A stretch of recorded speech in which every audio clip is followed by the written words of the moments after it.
பஜருக்கு பதிவாகவே நடந்திருக்கிறது. இமாமுக்கு கொஞ்சம் வழி கிடைக்குமா அப்படின்ற அளவுக்கு இமாம்கள் அவதி வரக்கூடிய காரணம் ரமலான்.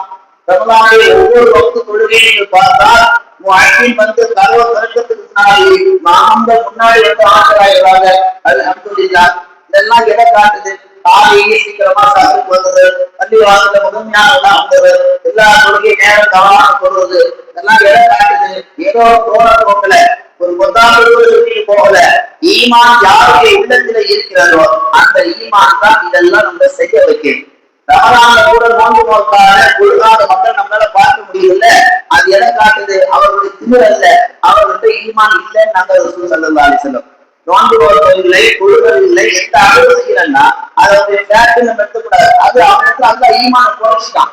யார்கிட்ட ஈமான் இருக்கோ அவங்க அல்லாஹ் ரசூலை பற்றி நினைப்பார்கள், அல்லாஹ் ரசூலுடைய கட்டளைகளை பின்பற்றுவார்கள். ஈமான் இல்லாத மக்கள் கருகளவு கூட செய்ய மாட்டார்கள், நன்மைக்கான எந்த ஒரு விஷயத்தையும் எடுக்க மாட்டார்கள்.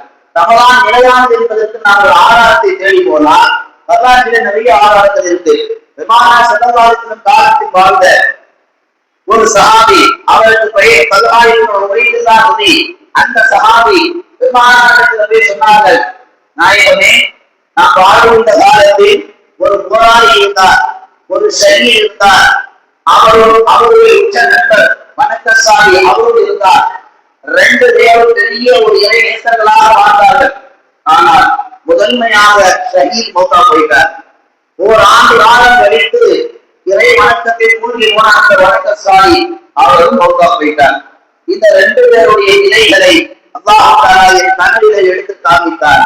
நான் கனவிலே அந்த ரெண்டு பேரை பார்க்கிறேன். யா ரசூலல்லாஹ், முதலிலே மௌத்தா போன அந்த ஷஹீத் சுவனத்தினுடைய வாசலிலே நிற்கிறார்.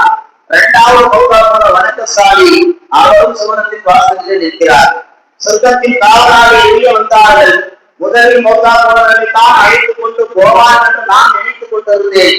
ஆனால் அந்த சொர்க்க காவலாகி இரண்டாவதாக மௌத்தா போன அந்த வணக்கசாலியை உள்ளே வாருங்கள் என்ற சலாமோடு அவரை அழைத்து சென்று போனார்கள். எனக்கு பெரும் குழப்பம் ஏற்பட்டது. அந்த மனப்பெண்ணை பார்த்து சொன்னார், விவரிக்கிறார், உங்களுக்கான நேரம் என்றும் வரவில்லை, நீங்கள் போய்விட்டு வாருங்கள் என்று என்ன அனுப்பி வச்சிட்டார். இந்த கனவுக்கு ரசூல் ஸல்லல்லாஹு அலைஹி வஸல்லம் அந்த சஹாபி விளக்கம் கேட்ட பொழுது நபிகள் நாயகம் ஸல்லல்லாஹு அலைஹி வஸல்லம் சொன்னார்கள், இதுல என்ன பெரிய ஆச்சரியம் உபயோகிங்களா, என்ன பெரிய அதிசயம், இதுல என்ன பெரிய ஒரு மாற்றம், ஒன்றுமில்லையே.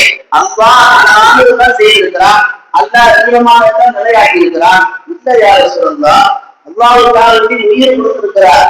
அவரை புறம் தள்ளிட்டு வணக்கம் செய்யவரை மாற்றம் அல்லாஹ் பதத்தை கூட்டு போறாரு. இது ஒரு நியாயமான கேள்விதான். ஆனால் அல்லாஹ்வுடைய பார்வையில் ஷஹீதுக்கு இருக்கக்கூடிய அந்தஸ்து யாராலும் குறைய முடியாது. அதை விட அல்லாஹ்வுடைய பார்வையில் ரமலான் மாதத்தை யார் ஒரு கூடுதலான ரமலானை அடைவார்களோ, உதாரணத்துக்கு ஒவ்வொரு ரமலான் அடைந்திருக்கிறார்னா அல்லாஹ் தனி அந்தஸ்து.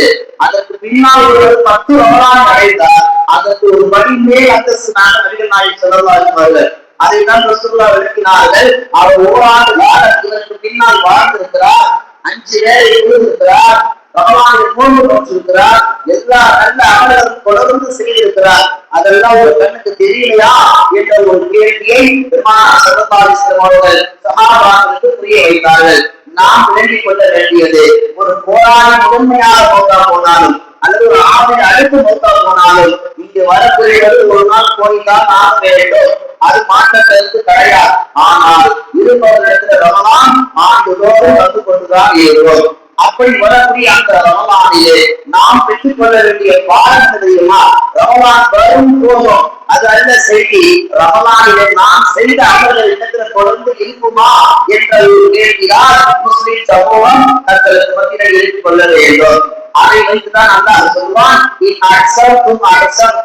நன்மையை செய்யக்கூடிய யார் நன்மையும் அது செய்வோம், அது உங்களுக்காகவே செய்கிறீர்கள். நீங்கள் தீமை செய்தால் அது